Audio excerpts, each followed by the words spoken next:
Hi all, it's quite some time ago that I made a video on this car. Just didn't have the motivation, also didn't have the time. I was using this car now occasionally throughout the last months. It's now mid of May. I was doing bits and pieces to it in the meantime.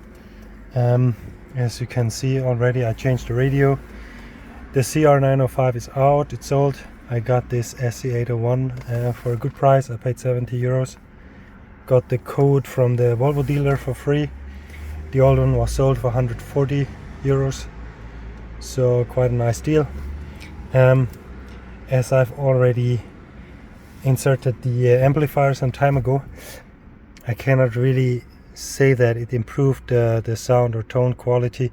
At least that's what people say, but I'm not sure if that also holds if you have the amplifier. So it makes a pretty decent sound overall, but yeah. So what I'm still missing is the second loudspeaker for the parcel shelf. I have now the one that I got, the new one was installed. I'm still missing the bezels. It's just hard to find them, so I will see. I now just inserted the loudspeaker underneath the parcel shelf, but still of course the sound can emit through it, just not as well, I guess. So eventually, in one point in time, if I find the bezels and the second loudspeaker, the car will be really fully loaded regarding the sound system. And I have to say, even with just one parcel shelf loudspeaker, you can hear for some songs, or depending on the music that you hear, that the bass is really not that bad, because it's really using the trunk as an amplifier for the bass. Then apart from that, what I did inside, I was fixing the clothes. It was coming off here and there, but unfortunately I was not able to do it that well. At least here some of the wrinkles, it's not as bad anymore, as you can see, but it's also by far not perfect. This was all loose here, like on the top and at the bottom. Here I just tried to pull it in and then glue it, but the problem is here that this is one piece. And I had to pull it up here and then pull it down here, so it would somehow, come together here and not like be too high. So in the end, if you really want to do it properly, there's no other way than just replacing this entirely. It's unfortunate, but yeah. I was also trying on 3-4 different shops to really try to find a cloth that would really match the original. And while I could find one where the material is really the same, the color was always a bit too bright. So I just refrained from changing it, because the C-pillars are still perfect. I really don't want to take them out. And that brings me to the next thing that I did,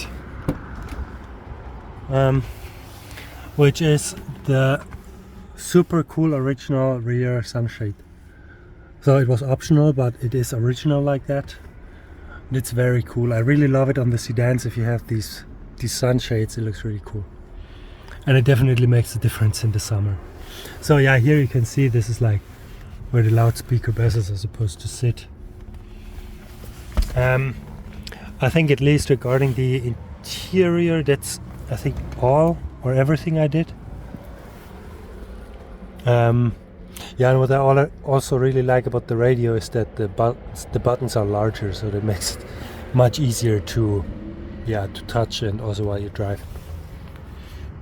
So here we're looking at the engine bay now. I was cleaning all these areas, like down here. Also, as you see, I spray painted this heat shield. Also, I de-rusted these screws. They were super rusty. I was first not sure if I would even be able to open them, but then it was quite easy.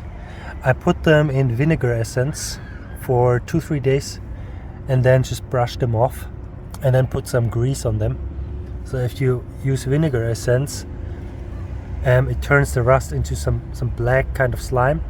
Then you just brush it off, and the entire rust is gone. So yeah, I used the heat resistant paint here. Expected it to be a bit darker, but it turned out quite bright gray, but yeah, whatever. I also spent some time on caring a bit for the electronics. I mean, as much as possible. I replaced all the fuses. I like to do this on old cars because sometimes you can really see that there's some oxidation on the contacts. I cleaned all the contacts of the relays and put some contact spray everywhere. Did the same on the fuse box inside.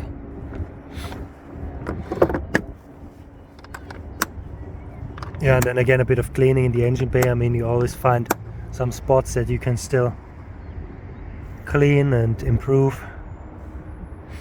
I think that I might have to change the power steering pump, because when the car is cold and I started, I have some squeaking noise, and I figured it's not coming from this one and also not coming from this tensioner, because I took off the belt and they are perfectly fine. And here, if I turn it quickly back and forth, it feels like there's some play or some sound.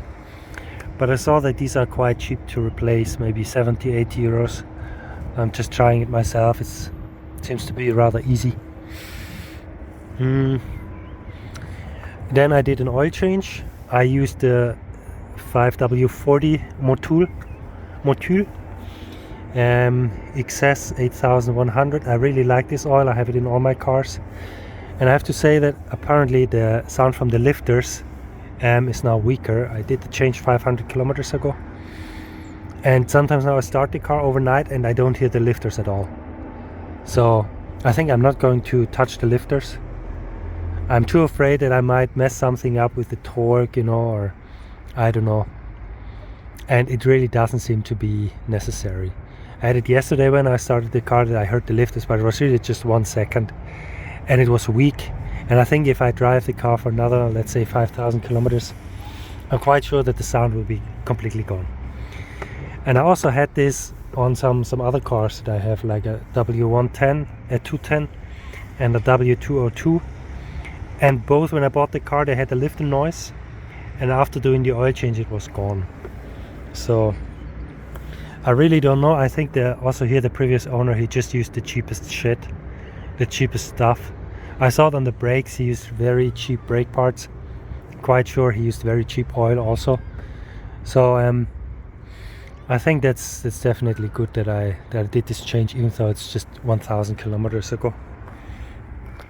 Then in the meantime I also changed the oxygen sensor. Finally, I bought a set of tools or nuts that you can fiddle. So it's a set of, I think, 7 different ones, and only one worked. And as the car was hot when I changed it, it was quite easy to do. So if you change the oxygen sensor, really make sure the car is heated up. And then in that turn I also did the differential oil. As I know that it's a locking differential, I had to use some special limited slip 75 W140 I used. You have to use a pump and suck it out. I think 1.3 liters came out. The car is 190,000 kilometers now. The oil looked quite decent. It was brown, but it was not contaminated, so it was still transparent. But it was definitely good that I changed it. It's a bit of a struggle to get to this 10mm bolt. It's really not that straightforward, but somehow I managed it. Then about the engine, and there's another thing that I fixed. Let me just show you here. The air condition had a problem, it was leaking. You can see right there, there's actually a bracket, and the bracket was completely rusted apart, and it also contaminated the aluminium. So the aluminium hose had some very little holes apparently, because I spotted some green fluid, and after wiping it off it came again after 5 minutes. So I sanded it, and then, as you saw, I put this rubber with some clamps, and now this is like a month ago and still no leaks, so that's cool. So apparently it keeps the liquidity inside now. I might do a refill at one point in time, but the air conditioner is still strong. So but I was super afraid because that hose goes all the way to the radiator, and then on the other side I don't remember, but it's a very long hose, and I couldn't find it on eBay at all. So I guess once this is gone, you have a problem.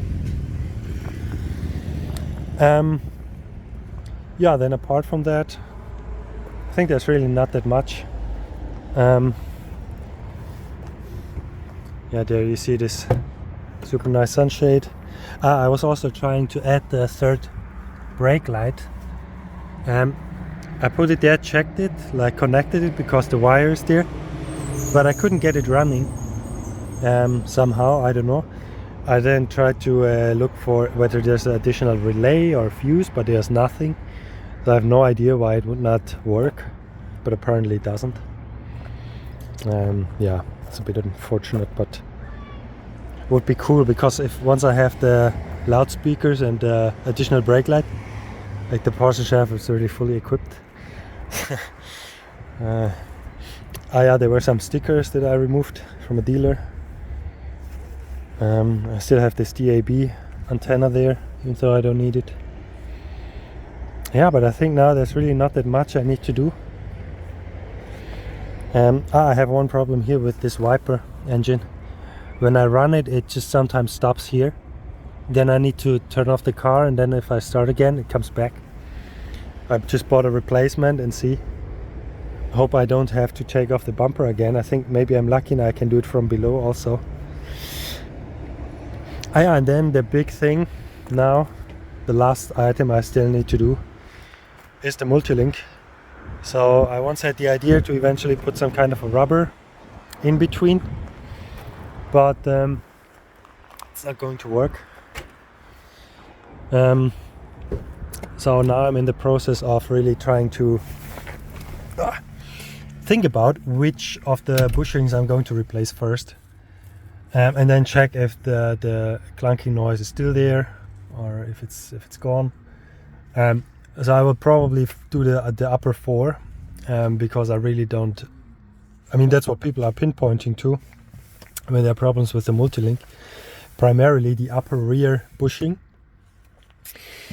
I mean, there are now different opportunities in this regard. You have the TEDGAM stuff, which is just a pure polyurethane buffer without bushing, without any metal frame or case. And then there's also a company from Poland which is producing these bushings, but the polyurethane is then sits within a metal casing, and I think that's the way to go. So I bought these 4. I'm also going to buy the very low ones that sit in the bottom of the Delta Link, going to the axle, because they look very bad, very worn out, and I think this could be a reason for this noise.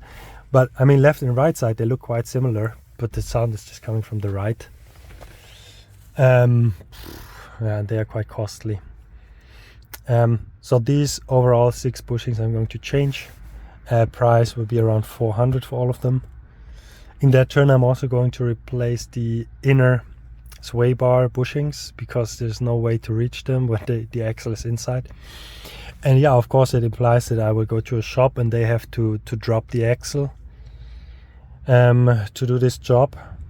But I think overall, if you keep it simple, meaning I'm just doing the upper 4 in the first place and the 2 in the bottom, because in the Delta Link, because they look so bad, that it should still be somehow manageable money-wise. But I think this will certainly be a 4-digit job in the end. So let's see how this turns out. But in the end, I can only say this car runs perfectly well. The engine is fine, the gearbox is fine, everything works. It's just really this stupid clunking noise that is annoying me. Seat heating works, cruise control, electrical seats, air condition, no weird noise from the engine or stuff. So I think it's really worth it, so to say, to spend this amount.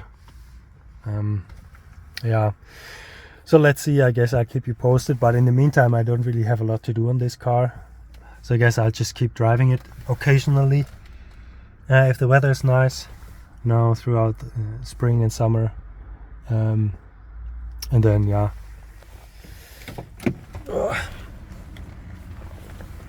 let's see, at one point I might become bored again once everything is done. Then I'll be bored with the car and look for another project. I mean, that's just how it is. Then just the car feels too nice to me to just be driven, and so I just put it in the garage and leave it there and look for something else, and then the cycle starts again. So out of one project car I ended up with 9, but now the problem really is that the limited space just keeps me, prevents me from buying more, which is also good somehow. Anyhow. And I have to say, fuel consumption is really massive on this car. I measured it recently, and I think I came out at around 14 liters, 13.5, 14 liters. I was driving a bit of short distance, mountaineering roads, but I mean 14 liters, it's really something. So I have to see now as the track is adjusted. It has the new oxygen sensor, if that is going to change anything. Also the oil changes. I also changed the oil in the gearbox, which I forgot to mention. It's just 2.5 liters, which is what came out of the pan. The manual says you have to use Dextron 2E or D, or D or E. I ended up with using E because I read somewhere that this is recommended. I have the impression that it optimized the shifting a bit, but I mean the gearbox oil, it was not super dirty but also not very super clean. It was also somewhere in between. Had a tiny bit of a smell, so it was definitely good to change. I think I'm going to repeat it maybe 2 more times, like 2.5 liters each time, to water it down a bit. But yeah, let's see. I think that's all you can do. And this oil is not that cheap. I'm using Ravenol Dextron 2E. Yeah, it's not cheap, but I mean, you're not doing this all the time, so yeah, I think once it's done, I can keep it like that for the next, I don't know, 80,000. Yeah, so anyways, that's about it.